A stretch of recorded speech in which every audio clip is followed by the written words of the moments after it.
You two are so crazy. You make me truly excited. Well, something exciting today, Human Rights Day, that's what we're celebrating, and we're highlighting it on your Feel Good Breakfast show. Now, even though we're celebrating Human Rights Day, we're also celebrating World Water Day. And since water is a basic right and we need to preserve it and respect it, we're also bringing light to that situation. The truth is, I'm told that in South Africa we won't have enough water left in a few years, as soon as 2025, and in Gauteng as soon as 2015. So with us in studio is our conservationist, John Lucas, to help us to get to the bottom of this problem. John, welcome to the show.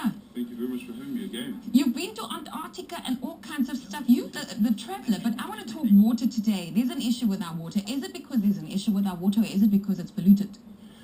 I think it's, we won't run out of water as such. We will lose quality of water before we actually run out of our water physically. Right. So it's more of a pollution factor and a resource management factor that affects our water resources in South Africa. They say as soon as 11 years. Is that a reality? I mean, you talk about usable water, which means most of it is polluted. Well, if you look at rainfall patterns in South Africa, things are changing. There's more rainfall, less rainfall in certain areas. We can see in rivers, flow patterns are changing. So again, it goes back to the fact that we won't necessarily lose water as such that our rivers would all dry up. But it's more the fact that we're losing water that we can use because of pollutants that we're adding, in the sense that it's boxes and books like you're seeing on the screen behind us, or actually physical chemical pollutants which we're adding to the water, things that we actually can't see but need to analyze through lab processes and get indications as to what's happening. You recently embarked on a campaign which I'm excited about because, you know, it's our responsibility to keep our water clean. You went out there, Rivers on a Day, Water in Action last week. Tell me about that. It was an amazing weekend. We had schools from the Cape Town area come through to us, a little nature reserve in the corner of the Grootwinterhoek mountain range between the Ratel and the Olifants River. The day before we went out to the Grootwinterhoek River.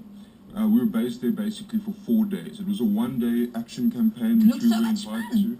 Yeah, I want to do that. That was a bucky load full of rubbish which we collected out of one of the tributaries of the Olifants River, which is our main focus river for the year.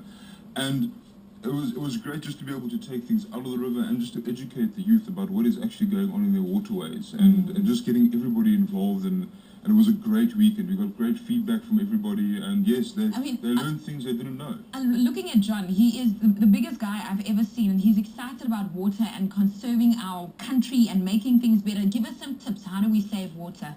They go from complicated to absolute simple. Sure.